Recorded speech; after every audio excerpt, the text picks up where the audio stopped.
Imagine mo na nakaupo ka sa Mexican Congress tapos biglang tumayo si Jamie Maussan, isang kilalang journalist at ufologist. May ipapakita siya sa lahat at hindi ito isang ordinaryong presentation. Meron siyang mga sinasabing tunay na katawan ng aliens. Oo, tama ang narinig mo, katawan ng mga aliens. Kasama sa nagbigay ng kanilang opinyon tungkol dito ay ang sikat na astrophysicist na si Neil deGrasse Tyson at dating US intelligence officer na si David Grush. Si Tyson na kilala bilang skeptic ay nagtanong tungkol sa humanoid design ng mga sinasabing alien life forms. Si Grush naman may mga nakakagulat na claims dati tungkol sa US government na may hawak daw ng isang crashed alien spacecraft. Pero bago natin simulan, make sure na i-hit mo yung like button at i-subscribe ang channel ko kung hindi mo pa nagagawa. At kung gusto mong ma-notify sa bawat bagong video ko, i-click din yung bell icon. Malaking tulong yun sa akin at sobrang na-appreciate ko yun. Nagawa mo na? Alright, simulan na natin. Pasukin natin ang detalye ng event na ito. Si Jamie Maussan, ang ating ufologist, ay tumayo sa podium sa Mexican Congress. May dala siyang kahon at alam mong may malaking balita siyang sasabihin. Binuksan niya ang kahon at naroon nga sila, ang mga sinasabing katawan ng mga aliens. Hindi lang ito mga random na bagay. Ang mga katawang ito ay may malinaw na humanoid design. Isipin mo na parang isang tao pero hindi talaga. Meron silang mga balikat na maaring umikot, ang mga mata na maaring makakita, bibig na maaring makapagsalita ng maraming bagay, ilong na maaring gamitin sa pang-amoy at mga daliri na maaring humawak. Sa madaling salita, sila'y halos katulad natin. Ang presentasyong ito ay nagdulot ng malaking ingay. Hindi araw-araw na mayroong kasabing mayroon silang tangible proof ng buhay mula sa ibang planeta. Ang mga katawan ay naroon para makita ng lahat. Pero ang tanong ay nananatili, sila ba ay tunay na alien o mayroong mas earthly explanation para dito? Ang humanoid design ng mga katawang ito ay partikular na kapansin-pansin. Bakit kamukha natin ng mga life forms?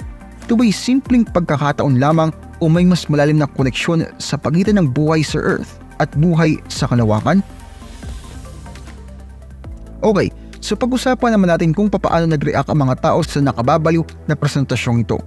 Dalawang reaksyon ang talagang tumatak mula kay Neil deGrasse Tyson at David Grush. Una, si Neil deGrasse Tyson, isang kilalang astrophysicist. Kilala si Tyson dahil sa kanyang pagiging skeptical at hindi ito nagbago sa presentasyong ito. Isang tingin niya pa lang sa tinatawag nilang katawan ng aliens ay agad nang tumaas ang kilay niya dahil nga sa humanoid design na nakita niya. Binigyan din niya na mayroong mga braso, binti, balikat, mata, bibig, ilong at daliri ang mga aliens na katulad natin. Para sa kanya, masyado raw convenient ito. At bakit kaya ang mga aliens from a completely different environment and evolutionary history ay kamukha natin? Ito ay isang valid question at tumagdag din sa layer of doubts sa claims ni Maussan. Sa kabilang side naman, si David Grush, isang dating US intelligence officer. Si Grush ay may mga nakakagulat na mga claims na ipinahayag, katulad ng pagsasabi na ang US government ay may hawak ng isang crashed alien spacecraft. Hindi niya agad dinismiss ang presentasyon ni Maussan, pero importante rin inote na controversial ang views niya at hindi widely accepted sa scientific community. Ang contrasting reactions na ito ay nag-highlight sa complexity ng issue na ito. Sa isang side, may skepticism na nakabatay sa scientific reasoning. At sa kabila naman may belief based on controversial claims. Common theme to pagdating sa discussion tungkol sa extraterrestrial life. Tignan natin yung mga sinasabi ni Maussan at Grush. Si Maussan sa kanyang pagpapakita ng mga katawan ng sinasabing mga aliens, talagang nag-init yung usapan. Pero totoo ba yung mga sinasabi niya? Well, ang scientific community ay mostly skeptical pa rin. Yung humanoid design ng mga katawang ito ay nagdulot ng tanong. Sa laki ng universe at sa dami ng posibilidad nito, mababa yung chance na mag-evolve yung mga extraterrestrial life forms para magmukhang katulad natin. Tapos may mga sinasabi rin si Grush tungkol sa US government na may hawak na crashed alien spacecraft.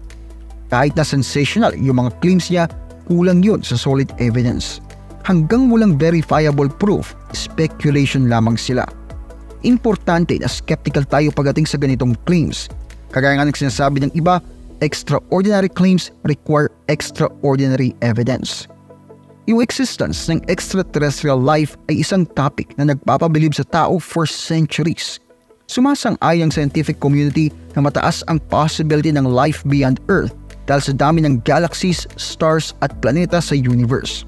Gayunpaman, walang definitive proof ng kaparehas na buhay sa labas ng ating planeta.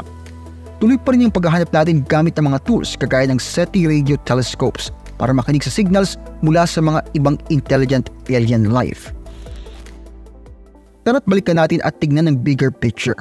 Ang history ng alleged alien sightings ay malawak at iba-iba, parang universe mismo, from ancient cave paintings na nagpapakita ng mga kakaibang nilalang at objects sa sky hanggang sa modern day reports ng UFO sightings at encounters with extraterrestrial beings. Ang fascination with life beyond Earth ay constant thread sa human history. Yung presentation ni Mawson ng alleged alien bodies ay latest lang sa mahabang listahan ng ganitong claims. Over the years, maraming reports ng alien sightings at encounters. Ang ilan sa mga ito ay napatunayang peke o maling interpretasyon ng natural phenomena, habang yung iba ay unexplained pa rin. Isa sa mga famous cases ay yung Roswell incident taong 1947, kung saan may rancher na nakakita ng mysterious debris sa kanyang pastulan. Ayon sa initial report, ito raw isang crash flying saucer. Pero sabi ng US military, isa itong conventional weather balloon. Sa kabila nito, marami pa rin ang naniniwala na ito ay isang alien spacecraft at naging cornerstone ito ng UFO lore. Isa pang kilalang kaso ay yung Phoenix Light Events noong 1997, kung saan libo-libong mga tao ang nag-report na nakakita sila ng malaking V-shaped object na may mga ilaw na lumilipad sa Arizona at Nevada. Sabi ng military, mga flare daw ito na binagsak ng isang aircraft nung sinasagawa nilang kanilang training exercises. Pero maraming witness ang nagsasabi na ito ay extraordinary para maging flare lights. Ang mga events na ito kasama ang presentation ni Mawson ay nagpapakita ng patuloy na pagkamangha sa posibilidad ng buhay mula sa ibang planeta.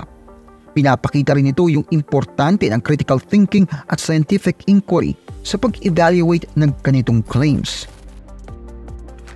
Ngayon, pag-usapan natin ang iba't ibang pananaw sa existence ng extraterrestrial life. Ang debate kung tayo ba ay nag-iisa sa universe ay matagal na, simula nung malaman natin ang kalawakan ng cosmos. Kasama dito mga scientists, philosophers at ordinaryong tao na may kanya-kanyang pananaw at paniniwala. Sa isang dulo, meron tayong mga tao tulad ni Mawson at Crush na naniniwala sa existence ng extraterrestrial life. Ang kanilang paniniwala ay madalas na base sa personal experiences, anecdotal evidence at controversial claims. Habang nagdadagdag ito sa yaman ng debate, madalas kulang ito sa empirical evidence na kailangan para makonvince naman ang scientific community. Sa gitna, meron tayong mga tao na open sa possibility ng extraterrestrial life pero skeptical sa mga unverified claims. Naniniwala sila sa rigorous scientific inquiry at empirical evidence. Kasama dito si Neil deGrasse Tyson. Ang kanyang skepticism sa humanoid design ng alleged alien bodies ay reflection ng scientific rigor. Sa kabilang dulo naman, meron tayong mga tao na outright na nagde-deny sa possibility ng extraterrestrial life. Ang kanilang skepticism ay madalas naggaling sa lack of definitive proof o yung malalaking distansya between the stars na nagpapahirap sa interstellar travel at communication.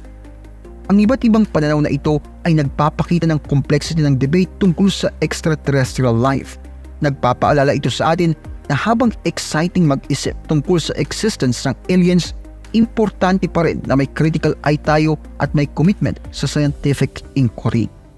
Sa huli, nananatili ang tanong, tayo nga ba ay nag-iisa sa universe? Ang sagot ay nasa labas pa rin, naghihintay na matuklasan. Hanggang sa oras na yun, ang mga events tulad ng presentation ni Mawson ng alleged alien bodies ay magpapatuloy na magpa-spark ng debate at magpapalakas sa ating collective curiosity.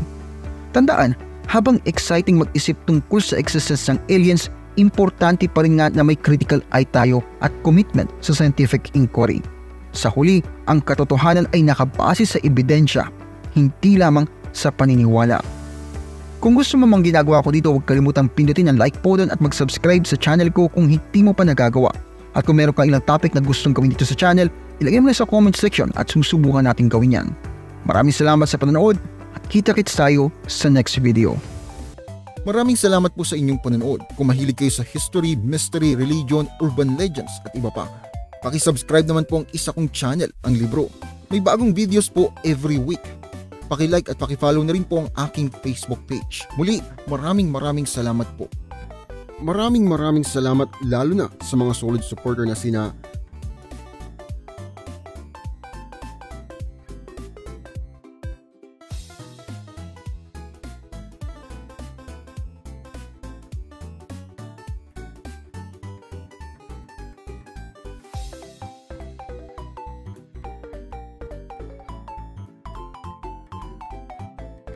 meron po tayong member content, pakicheck na lamang po ang playlist. Marami-rami na rin pong nakalagay doon. Muli, maraming salamat po sa inyong patuloy na pagsuporta.